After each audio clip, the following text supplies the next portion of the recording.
Good evening, Superkickin with Stephen fans, your favorite host right here, Stephen A1181. I'm going to be writing solo today by myself, but it's all good. We'll give you the news, the notes, and what went down inside and outside the ring of AEW, WWE, and NXT. So let's just kind of get right into it. The news and notes of this week. Some old news that we're talking up. It just kind of came out today, but according to multiple sources, day one has been canceled. This was the premium live event that was taking place on New Year's Day. It was live from Atlanta, Georgia last year, but they are not going to do it. So now there will be no premium live event between Survivor Series and Royal Rumble. I personally like that idea. I think that's a good time to give people, give the wrestlers maybe some extra days off in there, do the holiday shows and just let, maybe guys, let that time breathe between Survivor Series and Royal Rumble. As we all know, Royal Rumble is the beginning of the season in a way, the WrestleMania season. So it's nice to have that kind of big gap between. You could do some bigger matches on Raw, on SmackDown, and possibly NXT if you want to as well. Also, it says that there, per Brian Alvarez, there'll be changes to the live events in 2023, likely more international shows, less gimmick shows. I think, Money in the Bank, you keep around, probably Extreme Rules. It's weird with the gimmick shows. You got Hell in a Cell, you got Extreme Rules. Now Survivor Series is going to have War Game matches. I guess between the two, probably between Hell in a Cell and Extreme Rules, you decide which one you want to keep there, or else TLC Extreme Rules, you kind of combine those together and just make that, more of the extreme type in. But I like the idea of more international shows. I think, the Cardiff show was just an awesome view and the crowd was into it. Maybe going to Saudi Arabia is what it is. Still some many years left of that deal. Australia, that's what I was going to say. Going back to Australia would be cool. I think doing another show in Japan. We did that some years ago. The Beast in the East. It was an early morning show, but that one was pretty cool to kind of have, different guys showing up and seeing what happens there. So, so we'll kind of see what the schedule is next year, for what the shows will be like. But I would like to see, like I said, some time to breathe between pay-per-views. If we're going to do Royal Rumble, probably cut out Elimination Chamber and, give us WrestleMania and Royal Rumble kind of back to back. So, some other stuff. This is kind of in the rumors and rumblings that expect to see more stars, main roster stars on NXT, just kind of helping with television numbers, giving them a talent to work with experienced wrestlers, and, seeing how wrestlers and maybe some veterans going down there to kind of get their time and shine on. So I like the idea that NXT, kind of intermingling. Just this week, we had Roxanne Perez show up on SmackDown. Raw, we're going to have Cora Jade and Cameron Grimes showing up there.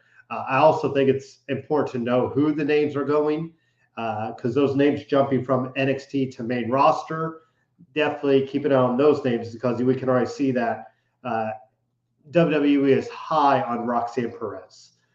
She's, was in the match with Bayley, kind of with Damage Control, and got a lot of time in that on SmackDown. But Cameron Grimes, I'll be interested to see what he does. There's already rumblings that Grayson Waller is going to be involved with Bray Wyatt, possibly. I think that could be an interesting move. So I like the idea, especially, maybe going next year into Survivor Series and we do War Games, NXT versus main roster of Raw and SmackDown, and maybe give some draft pick status or some sort of brand status to it, and giving some real stakes to it. So other than that, those are kind of the news and notes.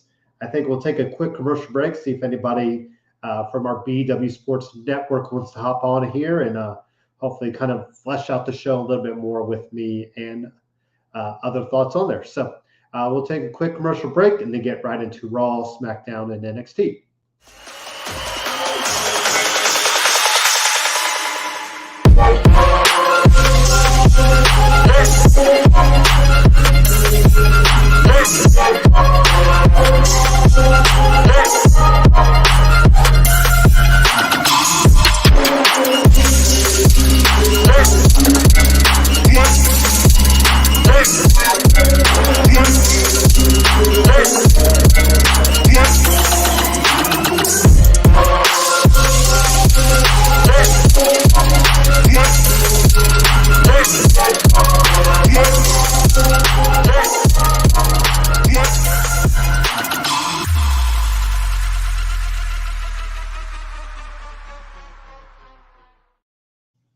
righty. So looking at Raw, we opened up with the Bloodline there. We also had Matt Riddle come out and interrupt the Bloodline. And then this led to Matt Riddle and Sami Zayn facing off in the main event of Monday Night Raw. I mean, two names that, who knows if we would have predicted they would main event, well, technically co-main event, since DX ended the night. And, we'll get into that at the end. But for all intents and purposes, the wrestling main event of Raw was Matt Riddle and Sami Zayn. Really good event. Matt Riddle, it's one of those guys I think I want WWE to go all in on, really. Give him the ball, give him a title run of some sort, maybe the U.S. title, and kind of see where that goes. I don't know if he'll ever, be a WWE champion, but maybe a strong contendership match here and there for that could be something to watch. And Sami Zayn, I mean, we keep talking him up. You might want to give Sami Zayn some flowers for the year he's had, because this bloodline work he's been doing is just ridiculously good. And I keep harping on it, but man, when the bloodline finally cuts the cord of Sami Zayn, it's going to be something to watch, and it's going to make Sami Zayn probably one of the biggest baby faces, right after that happens. We also had Johnny Gargano defeat Austin Theory. Interesting, Theory has not won in a while, especially since Vince McMahon, was kind of let go from the picture. And I just don't know what they're doing with Austin Theory right now. I don't think they're going to take off the case of him, the briefcase, but if there was two titles, does he win one? Possibly, but I still think he ends up losing the briefcase in a cash-in at some point, and then it's kind of like a reset button. I don't know if you write him off TV or what you do, but I do think we're really seeing a redo of Austin Theory where he can go. But good win for Johnny Gargano there. Rey Mysterio came out and defeated Chad Gable. Of course, the big story here is Rey and Dominic Mysterio. When are they going to come to blows? Because we have Dominic hitting him.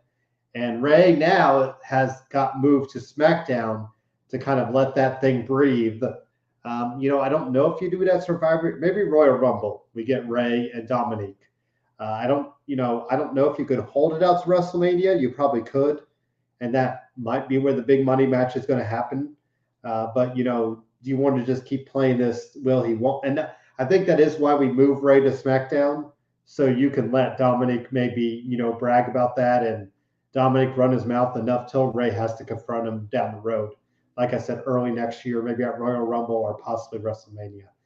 So we'll go there. Candice LeRae got her first win on Raw as a singles competitor against Bayley. Bayley, has really shown, I think, what she truly wants to be now.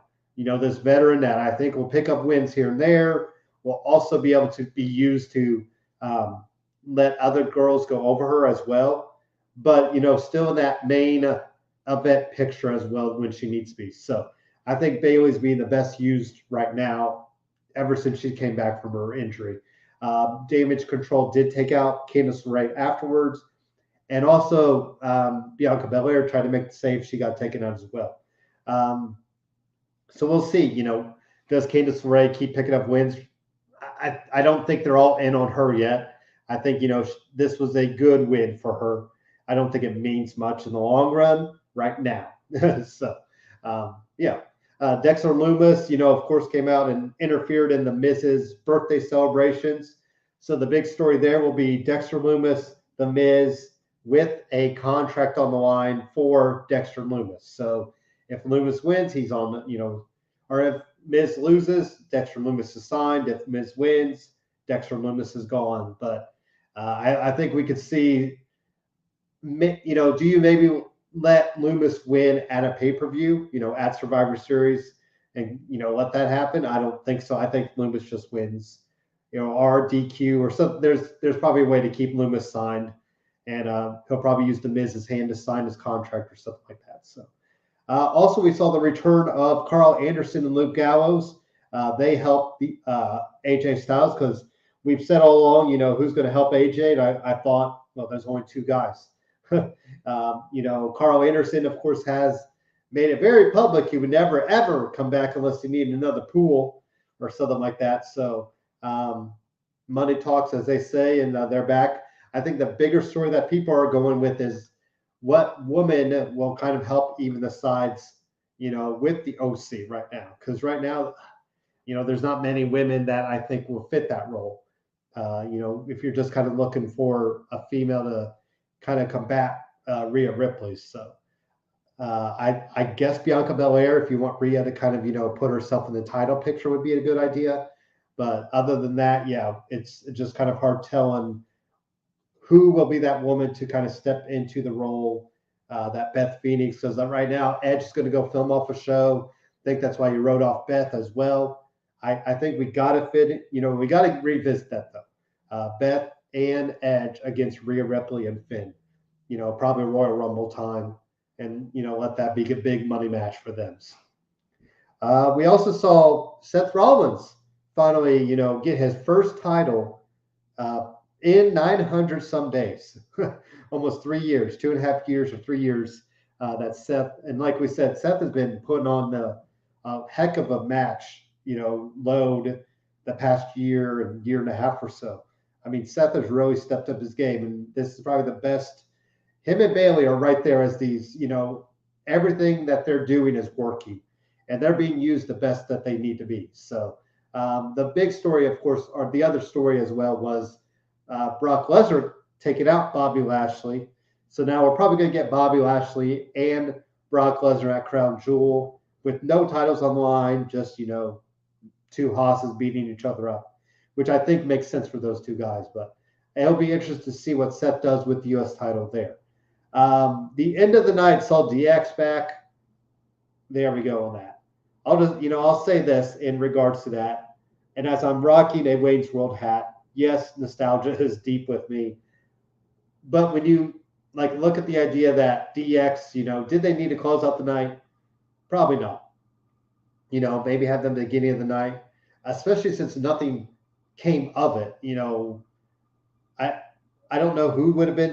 I think a lot of us thought Bray Wyatt would come out and confront them, but then that didn't really make much sense. So, I think DX is, nostalgia is fine and all, but don't need to be back on TV in a little bit of time or effort. So, NXT, we're once again really mixing in the UK guys with the NXT guys and women and kind of letting that play out.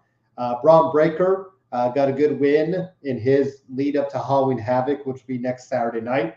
A nice little, pay-per-view for your Halloween season to do. I like that they're going to give NXT a Saturday night main event slot to do and kind of let them have their shine there. Dragunov got a big win at the end of the night as well against Grayson Waller. I think it's telling why we're seeing all this. He also did a promo earlier in the day from his own house, wherever it was, where he had a wine shirt on, and there was a quick shot of Bray Wyatt's lantern in the background. I don't think that was by accident. I think that was definitely on purpose, because if you looked at the Buzzard character in the faction of the Wyatt family, or the Wyatt Sixes, we're probably going to call them, there was a Buzzard with a Hawaiian shirt on, which is what Grayson Waller had on. So also Braun Breaker kind of got the last laugh. So now we have JD kind of get the best in. We've had Dragunov get the best of it, and now we have Braun. So that really makes you wonder, which direction we might go as far as the Halloween Havoc triple threat match is concerned. But we also had Nathan Frazier defeat Axiom. Really good match between these two. Frazier gets the win. He's the last man in the North American title match. Kind of interested to see which direction we go there. I still think these two guys link up together as a tag team. Indy Hartwell defeated Valentina Perez. And the big story there was that Veer Mahan and Sanja decided to walk off together. And it looks like we got in there in this Sheer, I believe it was their tag team. They'll kind of be back together and see what that can do. Speaking of tag teams, we had Malik Blade and Nofi pick up a win to kind of get the number one contenders match against Pretty Deadly. We also saw the dyad, the schism with Joe Gacy, talked to Cameron Grimes and say, hey, we want to challenge you to a 3-on-1 match, but Cameron Grimes is going to go to Raw to find a tag team to back him up. So I'm guessing that'll probably be the Street Profits. I think that just makes the most sense. They're really not doing much, and that's just a team that I think could get some eyeballs on NXT and kind of let that play out there. Alba Fire picked up a win, but she was taken out by Sonya Deville. This is once again the mixing of rosters where Sonya was there backing up Toxic Attraction. So Wesley picked up a good win. Kiana James picked up a win. The Thea Hale and Robert Stone stuff, I like this every once in a while. I think, the man versus a woman idea and, what's going to happen there. Do they give the match a Halloween Havoc? Possibly. But I think that should be an interesting kind of pairing there as well. So, sorry. Finally, some SmackDown stuff. Drew McIntyre show. He took out Karrion Kross. He was highly featured, in that segment. I like a good, kind of hot angle like that, starting with, a car crash or something of that effect. A brawl, a backstage segment to kind of kick off things. So we saw that SmackDown. Sami Zayn defeated Kofi Kingston. Some other stuff here on SmackDown. We had Omos and Braun Strowman kind of face up against each other. I'm thinking, do we see that at Crown Jewel? You almost need to put Omos, Braun, Brock, and Lashley and just let them all have a hoss fight and see who comes out on top. I think at Crown Jewel would be something there. But for now, we'll get the two separate matches. LA Knight made his return as LA Knight. Greg, who will be back, next week with us, or probably on. We'll see what night we're gonna go live since we got to get our Halloween Havoc predictions out. But we'll see where LA Knight got a nice little promo and then just totally turned the crowd against him because the crowd wants to cheer him, but that ain't happening. So I think he wants to be totally in the heel role. So. I brought up Roxanne Perez. Good win there, or good showing for her, as she was she ate the pin against Bayley, but I don't think it means anything at all. I think Bayley wants to work with Roxanne. I think it's saying a lot there. So, talking a lot here, so I'm losing my voice with all my yapping on, but so it might be a shorter show here for the evening. But anyways. Legado de Fantasma picked up a good win against Hit Row, kind of renewing that rivalry. And Rey Mysterio gets the win in the Fatal 4-Way match to kind of get a shot at Gunther and Imperium. We are seeing that the Bloodline and Imperium are scheduled for some live events. I think that's telling for where things could go there. But, Rey Mysterio getting beat up by Gunther is okay by me. So, and then finally, Bray Wyatt, made his debut back. There we go. We got Big Ben in the chat. Welcome to the chat, Big Ben. Glad to make it. Just kind of rolling through right now. Greg is out, so I'm kind of rolling through quickly and concisely on what my thoughts are on SmackDown and Raw and all that good stuff. But it's good to see you. Let me know how you're doing and any thoughts you got on SmackDown in the chat. Bray Wyatt, though, a different side of Bray Wyatt, which is going to be interesting to see what direction are we going with Bray Wyatt. And it kind of just ended when we saw the hooded figure. Sorry. We saw the other Bray Wyatt masked figure kind of talking as well. And, people are like, where's that going? My personal thought is that's Bo Dallas. I think Bo Dallas is going to come back and, be some new figure for Bray and kind of let them team together. And then we'll see different, like I said, we can see Grayson Waller as the Buzzard. Liv Morgan has been mentioned, as a person to come, especially if you're going on the Raw side. Let's see. Do you remember when I asked about the guy that's coming along on the text? There we go. Oh, you're talking about Sami Zayn? NXT. Yes, Solo. Yep, he's there now. Yeah, he came back, or he just showed up. So Solo is killing the game. I think, some people think he's the best out of the Usos, which is pretty awesome. Pretty high praise to think about Solo in his own guard. He's younger than the Usos. He's, about 27, 26. So he's got a lot of prime real estate left in front of him. But the bloodline, Big Ben, is definitely the must watch right there. So, yeah, there you go. You asked and you got it. I think we keep saying, Big Ben, that the writers are listening to our shows because a lot of the stuff happens that we keep predicting. So every once in a while we'd like to be right. Every once in a while we're wrong. But Solo was the right call to come up. I don't think he wasn't being wasted down there. But, I mean, the money was right there. The bloodline. Like, it just made sense. So, but this Bray Wyatt faction, I think, is very interesting as well. Sister Abigail. Brock Lesnar is going to take over. Okay, there you go. Brock Lesnar could take over. Yeah, he's one of those guys. I think he's the last of the breed in his regard. That Brock Lesnar, I think we'll join while we can, and then he's going to ride off into the sunset, and do a Hall of Fame run, and then take his farm life seriously. I think when he's done, he's done. He ain't coming back for anything. So thoughts on Brock Lesnar there. But anyway, I think I need a quick drink break. So let's get you some Elite Performance commercial talk so I can get that and we can get on to our AEW talk.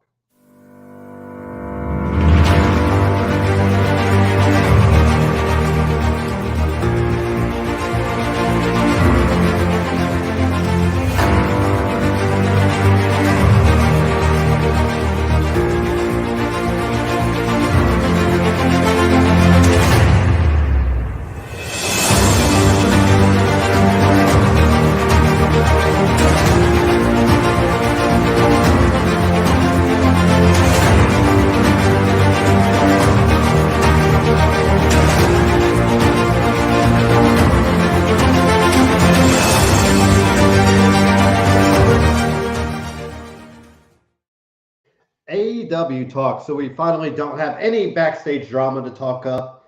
We did welcome the show with Renee Paquette, who is Jon Moxley's wife. So, no big surprise there. Once Moxley re-signed for 5 years, I think that, Renee's like, okay, I want to do this too. So what kind of deal can you get me?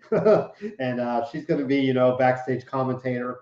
I will be curious to see if they use her on announce team. Does she make that leap again and kind of see where she could go, maybe without the, pressure of, Vince McMahon to her ear, or, Michael Cole kind of helping you out and stuff like that.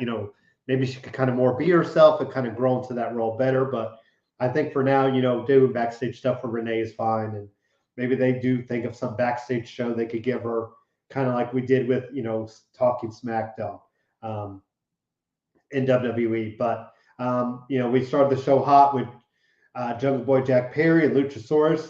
Whenever we finally get, Perry over, Christian is going to be a big deal, I think. Hopefully you don't let that ship sail too soon. But I think that's the big story there. Wardlow and Samoa Joe defeated the Factory. Man, Wardlow, I feel bad. We are all in on him. He was TNT title winner, and he's just another guy now.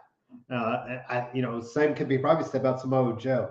So I think, what can we do to get those guys, above where they need to be? Not the main event scene is probably a little crowded, but, I think Wardlow, Samoa Joe being higher than what they are now, not a tag team, is not where they need to be, but for the time being, it looks like we're going to do that. So, and then speaking of things, I don't know what the idea between Swerve Strickland and Billy Gunn is, unless you're, I don't know, like that. This feud is, got me just wondering where are we going, because the other feud is going to be Keith Lee and Swerve Strickland, and that's probably where we're trying to get to slowly. But right now, he pins Billy Gunn, and that's that. So Jericho continues to run through ROH guys. Now he's beaten Bryan Danielson. Dalton Castle and the boys were out there, I believe, on Rampage to kind of challenge Jericho, so they'll be next up there. You got to wonder, though, there's one guy that, of course, can be out there for Jericho to defeat, and don't know if that's going to happen. So other than that, we'll kind of see where Jericho goes with this, or who's going to be the guy to beat Jericho. Who's going to be the guy that, stands up for it. I mean, is that Samoa Joe? Does Samoa Joe maybe get the TV title and the ROH title?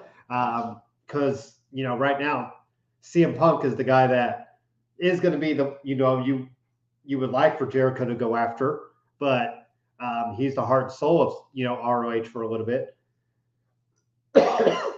Or now we have Adam Cole. Maybe this is Adam Cole's way to kind of reinvigorate himself, get back to his roots. Maybe he's the guy, if you got no Kyle O'Reilly, no Bobby Fish, we're kind of moving on from the elite stuff. Maybe the Ring of Honor guy in Adam Cole is the guy to take off the belt of Jericho. I think I really like that idea.